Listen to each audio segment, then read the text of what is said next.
ইসলাম রব্বুল আলামিন বলেন কদ জাআকুম মিনাল্লাহি নূরুন ওয়া কিতাবুম মুবিন, নিশ্চয় তোমাদের নিকট আল্লাহর পক্ষ থেকে একটি নূর এসেছে এবং স্পষ্ট কিতাব এসেছে।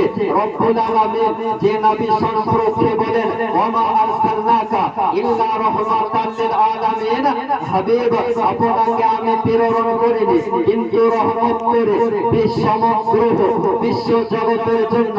যে নবী সম্পর্কে রব্বুল আলামিন বলেন লাকাদ মান্নাল্লাহু আলাল মুমিনিনা ইয বাআসা ফীহিম রাসূলা, নিশ্চয় মহান আল্লাহ মহান অনুগ্রহ হয়েছে মুসলমানের উপর তাদেরই মধ্যে থেকে একজন রাসূল প্রেরণ করেছেন। যে নবী সম্পর্কে রব্বুল আলামিন বলেন ইয়া আইয়ুহান নাস কদ জাআকুম বুরহানুম মির রাব্বিকুম, হে মানব সম্প্রদায় তোমাদের নিকট আল্লাহর পক্ষ থেকে একটি বুরহান এসেছে, একটি দলিল এসেছে। যে নবী সম্পর্কে আমার রব্বুল আলামিন বলেন ওয়া আম্মা বিনিমাতি রাব্বিকা ফাহাদ্দিস, এবং আপনার রবের নিয়ামতের চর্চা করুন। যে নবী সম্পর্কে আমার রব্বুল আলামিন বলেন কুল বিফাদলিল্লাহি ওয়া বিরহমাতিহি ফাবিযালিকা ফালইফরাহু হুয়া খায়রুম মিম্মা ইয়াজমাউন।